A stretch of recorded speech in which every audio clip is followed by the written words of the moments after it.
15 kebodohan yang lo lakuin dengan uang di tahun 2024. Kenapa sih kita itu ceroboh banget ya?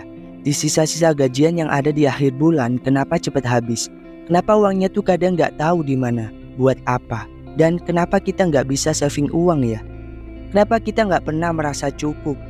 Nah, pertanyaan-pertanyaan itu tadi seringkali gua juga rasain ketika gua belum tahu hal ini. Nah, hari ini kita akan bahas daftar 15 kebodohan yang masih sering kita lakukan yang akan mengganggu finansial atau keuangan kita. Kita harus sadar, kemungkinan besar kita itu udah melakukan keputusan yang konyol dan bodoh sehingga kita ngerasa nggak pernah cukup, nggak bisa saving uang dan masih banyak yang lainnya. Nah, apa aja sih 15 kebodohan yang masih sering kita lakuin tentang uang yang bikin keuangan kita selalu macet dan gitu-gitu aja? Yang pertama adalah pergi belanja tanpa tahu persis barang yang mau dibeli. Salah satu hal paling absurd yang sering gua temuin di diri gua adalah ini. Pernah ngerasain dimana waktu belanja yang awalnya mau beli satu barang di mall misalnya, tapi karena ngeliat ada barang lain yang keren, lo jadi beli barang itu juga. Jadinya kita jadi beli dua barang sekaligus padahal niatnya cuma satu. Hayo, pernah nggak lo? Terus pernah nggak sih lo yang awalnya cuma main doang, nongkrong ketemu temen di mall, tiba-tiba ngeliat temen lo beli sesuatu lo jadi ikutan beli?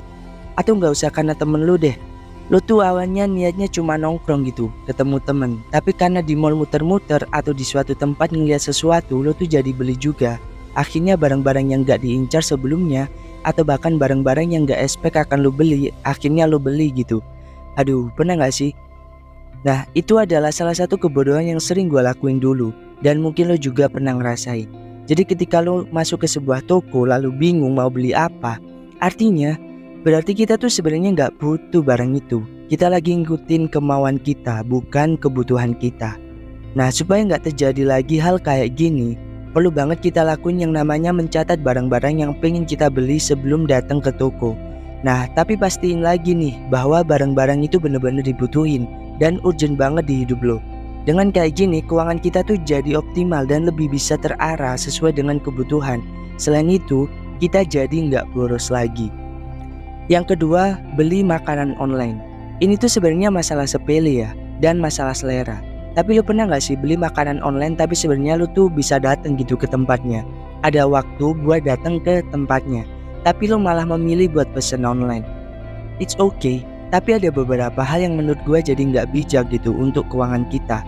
Selain karena beli online itu ongkosnya lebih mahal karena biaya pengirimannya, biasanya kalau online itu makanannya apalagi kalau jaraknya jauh bisa jadi dingin dan mungkin gak nikmat lagi buat lo makan. Selain itu juga lumayan cukup boros buat keuangan kita. Nah, kita harus mulai menyadari hal ini nih dan harus mulai menghindari pembelian-pembelian yang gak seharusnya kita lakuin. Hal yang perlu kita lakuin ya selagi ada waktu, selagi ada tenaga, lebih baik kita langsung datang ke tempatnya. Agak konyol gak sih bayar hampir 2 kali lipat buat nganterin makanan dingin ke rumah kita? Lebih konyol lagi kalau kita bisa masak, ada waktu, ada tenaga, dan ada bahan-bahannya di rumah, kita malah beli online. Wah, harus coba dihindari ya. Lanjut, yang ketiga, ketergantungan sama limit belanja cicilan. Nih, gua kasih tahu salah satu kecanduan di era zaman modern sekarang adalah kecanduan sama limit belanja cicilan. Mungkin di antara lo punya kartu kredit, punya paylater dan masing-masing ada limitnya. Ada yang 5 juta, ada yang 10 juta, dan masih banyak lagi. Dan ketika lo ngelihat, wah banyak banget nih limit gue, beli apaan ya? Nah, ini tuh bikin jadi punya psikologis yang ngerasa punya uang, padahal sebenarnya enggak gitu. Soalnya gue sendiri pernah ngerasain tanpa sadar ketika gue tiba-tiba pengen sesuatu. Ingat ya, ini bukan kebutuhan, misal sepatu gitu. Terus gue itu nggak bener-bener punya uangnya buat beli sepatu itu. Gue tuh jadi mikir, masih ada paylater nih, beli kali ya. Nah, itulah kecanggihan zaman sekarang yang bikin orang tuh sebenarnya nggak punya duit, jadi bisa beli barang-barang yang mereka pengen. Ingat, yang mereka pengen, yang bukan dibutuhin mereka. Nah, gue udah pernah terjebak di area ini dan mungkin lo pernah juga ngerasain gitu. Dan jangan pernah bilang kalau lo nggak pernah ya, karena kalau kita lihat kata data Insight Center atau KIC soal perilaku keuangan generasi milenial dan Gen Z pada tahun 2021, ada sebesar 13,8% generasi milenial dan Gen Z yang pakai paylater. Sementara pengguna kartu kredit itu ada sekitar 7,6%. Dan dari data ini lo nggak akan pernah bisa bilang nggak pernah. Berarti kebanyakan dari kita itu pernah mengalami ini. Karena kebanyakan dari kita sekarang itu udah mulai merambah ke dompet digital, uang digital, yang memungkinkan bahwa aplikasi penyedia penyimpanan uang digital tersebut juga nyediain pay later. Terus kita jadi ikutan daftar, terus punya limit dan terus belanja sesuka lu. Padahal ya sebenarnya nggak punya duitnya gitu. Apalagi kalau ngeliat barang promo, wah asiknya langsung check out pakai pay later. Ayo, siapa yang masih suka kayak gini? Udah nggak sih? Itu kan sebenarnya sama aja kita ngutang, kan jadi bikin hidup kita ke depan gak tenang kan. Tapi emang sih ngomongin ini tuh gak bisa nyalain seenaknya, karena pada dasarnya tiap orang punya latar belakang yang berbeda-beda. Tapi kalau boleh milih, ketika lu ada di level finansial yang aman dan pengen hemat, ya hal yang kayak gini harus banget kita hindari. Lanjut yuk, yang keempat, kecanduan upgrade. Steve Jobs ini emang bikin orang suka banget beli barangnya, apalagi kalau nggak iPhone kan. Hal terabsurd tentang uang yang gak habis pikir gue temuin adalah masalah kecanduan upgrade iPhone. Karena gue pernah nyaksin sendiri temen gue beli iPhone 12 waktu itu, masih belum setahun deh, paling beberapa bulan gitu, dia udah upgrade ke iPhone 13. Dan yang mana itu tuh gimana ya, padahal kalau dipikir-pikir speknya gak beda jauh, sama-sama kamera boba, tapi kok bisa ada orang beli iPhone belum sampai setahun udah pengen upgrade. Emang kita tuh smartphone buat apa sih? Bingung juga gue kadang-kadang. Padahal nih kalau kita mau jeli, sebenarnya barang-barang ini tuh speknya gak begitu meningkat secara spesifik. iPhone ketika ngeluarin kamera boba ada 3, itu tuh selanjutnya udah bingung tuh mau inovasi kayak gimana lagi. Makanya sampai iPhone 15 yang sekarang yang tetap kameranya ada 3 itu yang gak pernah berubah gitu. Dan speknya dari tipe ke tipe itu gak beda jauh, dan orang-orang masih bela-belain buat upgrade, dan ini kenyataan. Yang kelima, kena jebakan sales. Sales itu juga manusia ya, mereka juga kerja buat dirinya dan keluarganya, dan kita harus menghargai itu. Tapi kerjanya ya emang nyari konsumen, nyari pembeli, nyari customer gitu. Dan gak jarang kita tuh terjebak karena ada beberapa oknum sales yang terus-terusan melobi kita buat membeli produknya. Dan itu gak apa-apa gitu, emang kerjanya mereka kayak gitu. Tapi masalahnya kita tahu bahwa nggak semua orang butuh barang atau layanan yang lagi dipasarkan oleh sales itu. Nah kadang kita tuh seringkali nemuin beberapa oknum sales yang terkesan memaksa, mencari rasa iba, bilang bahwa produknya belum laku sama sekali, dan kita manusia juga wajar gitu buat ngerasa iba. Akhirnya beli produk atau layanan tersebut tapi kita sebenarnya nggak butuh. It's okay buat bantuin orang, tapi agak kompleks buat gimana cara menghindari hal ini. Karena ada juga di luaran sana yang oknum sales yang ngaku-ngakunya barangnya belum laku tapi padahal udah laku gitu. Tapi kalau gue boleh pesen buat menghindari kebodohan kita terjebak dalam iba oleh kepalsuan kesedihan mereka, ya ada baiknya kita tolak secara baik-baik kalau kita nggak bener-bener butuh barang itu dan ingin hemat. Kita tetap menghargai mereka, kita jelasin kalau lagi gak butuh, pokoknya mah ditolak baik-baik aja gitu. Yang keenam, bayar lebih mahal karena kata-kata. Kata-kata tuh bisa jadi pisau banget kalau ada orang yang bisa gunain dengan tepat. Salah satunya adalah tim marketing suatu produk. Akan banyak yang kita lihat di berbagai produk yang bilang produknya masih fresh, produknya masih baru, atau produknya kualitasnya bagus banget.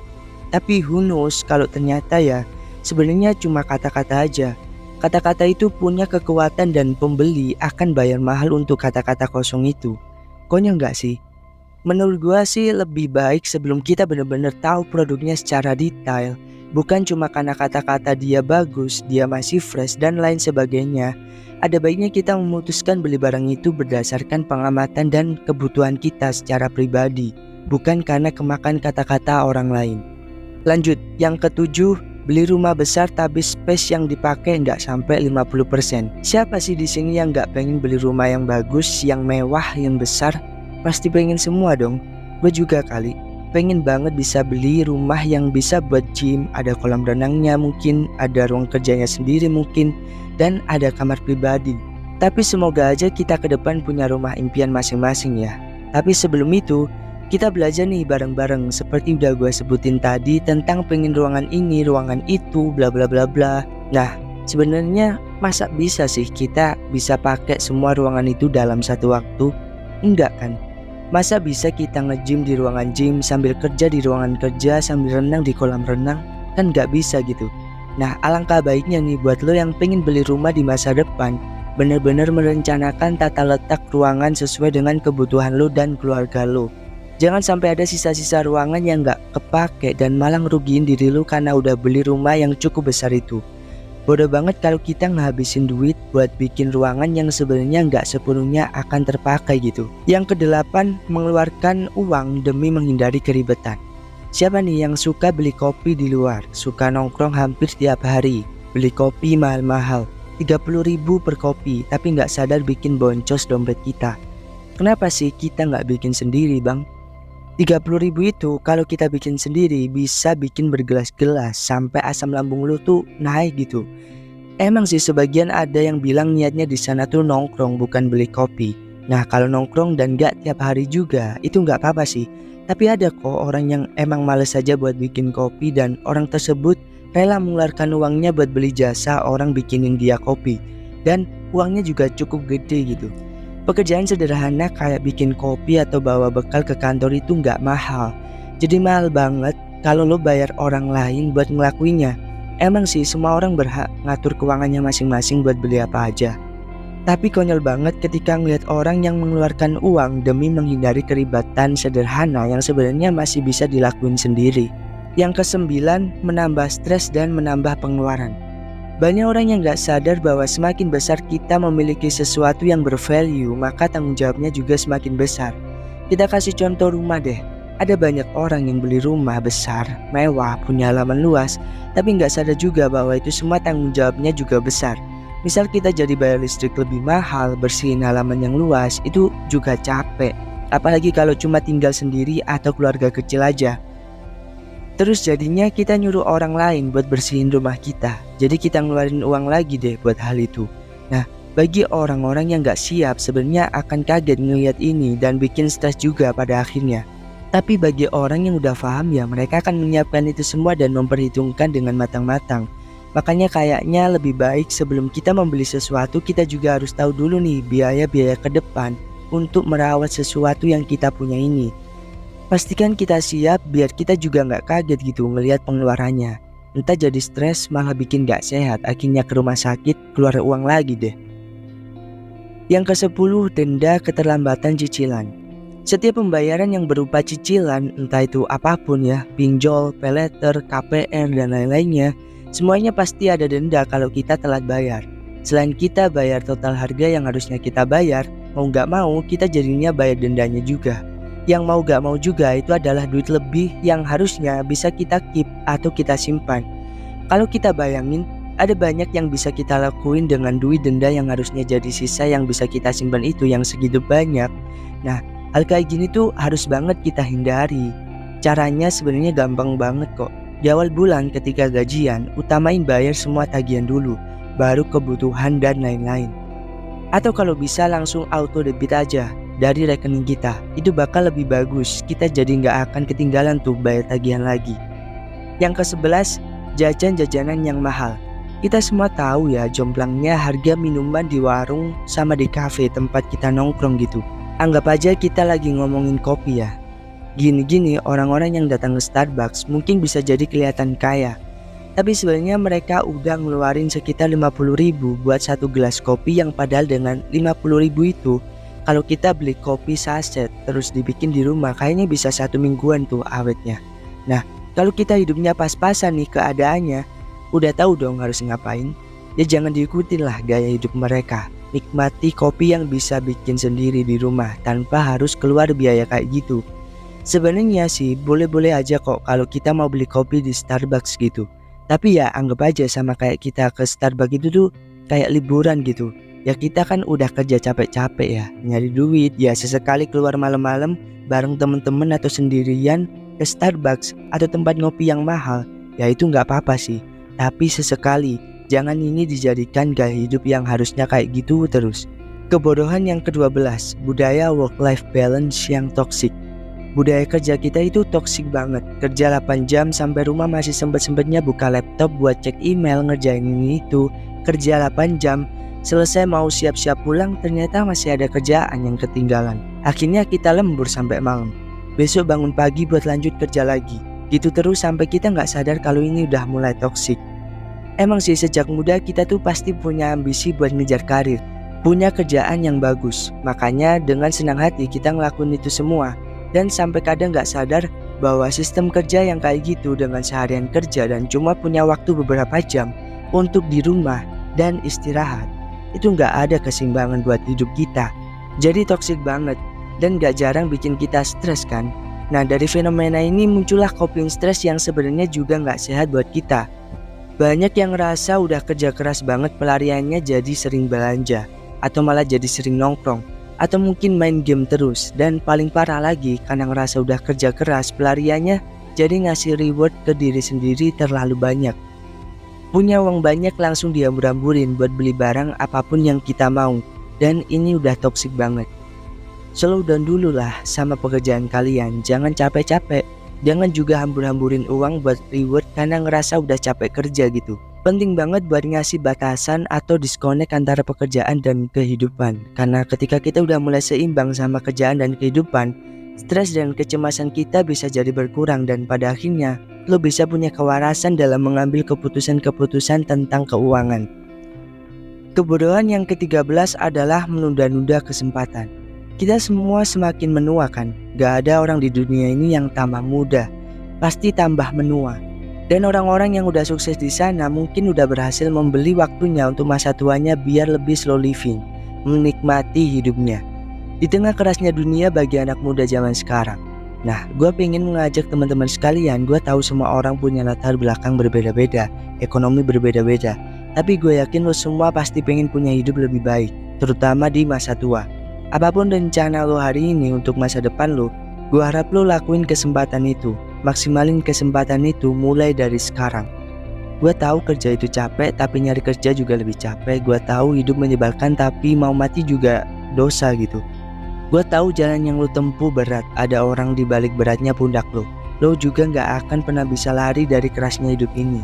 Lo cuma punya kesempatan di umur lo yang lo punya ini buat bener-bener bertarung untuk kehidupan lo jadi lebih baik. Kebodohan yang ke-14, judi, pay later, pinjol. Salah satu hal paling konyol yang gue temuin baru-baru ini adalah transaksi judi online yang udah nyampe 200 triliun di tahun 2023 kemarin, sampai sekarang bahkan. Bisa bayangin gak betapa banyaknya 200 triliun itu?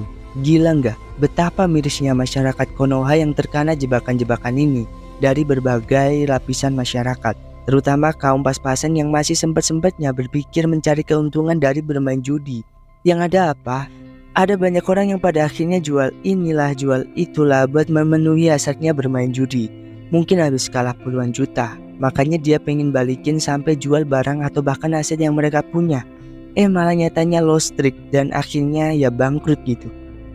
Belum kalau punya keluarga, nambah lagi masalah, dicerain istri lah, keluarganya jadi susah lah, dan masih banyak lagi kekonyolan akibat judi online. Di lingkungan kita akan selalu ada orang yang melakukan ini, dan salah satu hal yang akan menyelamatkan diri kita adalah ya kita harus tetap waras bahwa situs-situs judi ini dibuat juga sama orang. Kalau lo naruh duit di sana ya pasti orang yang bikin situs judi tersebut bukan buat seneng-senengan dan gabut doang kan. Mereka juga nyari duit dari situ dengan cara merampas uang yang lo masukin di situ. Jadi kalau lo masih waras akan hal ini, ya seenggaknya uang lo aman. Tapi gue akui masih banyak banget yang terjebak dan kebanyakan dari kalangan menengah, terutama umur-umur yang udah mulai nggak muda, yang minim literasi keuangan atau bahkan literasi tentang perjudian online sendiri. So buat lo anak muda, semoga lo gak terpapar oleh fenomena ini sehingga lo gak perlu repot-repot terjebak dalam sesatnya perjudian. Kebodohan yang terakhir, lebih memilih nyewa daripada membeli. Sekarang dengan kemajuan tren yang ada, orang tuh lebih suka alternatif menyewa daripada membeli sesuatu gitu. Ada banyak orang yang berpikir nyewa rumah misalnya, itu lebih hemat daripada fokus untuk beli aset rumah tersebut. Nah, tapi yang sering kita nggak sadari adalah sewa itu bikin kita terjebak dalam siklus bayar-bayar yang nggak ada ujungnya, tanpa memiliki aset yang seharusnya bisa kita pegang. Apalagi kita nyewa rumah itu untuk tempat tinggal yang jangka panjang. Ingat bahwa aset itu adalah sesuatu yang kita punya, yang nilainya tumbuh seiring berjalannya waktu. Ada baiknya kita mikir dua kali buat dampak finansial jangka panjang kita. Dan apakah sewa itu ada dampak signifikan buat membangun kekayaan ke depan. Nah, itu tadi adalah 15 kebodohan yang sering kita lakuin dengan uang di tahun 2024 ini. Kalau lu suka channel Uang Krebs ini, jangan lupa subscribe, like, share, dan komen biar lu nggak ketinggalan video-video terbaru dari kita. Sekian, gua Jody, sampai ketemu di video selanjutnya. See you.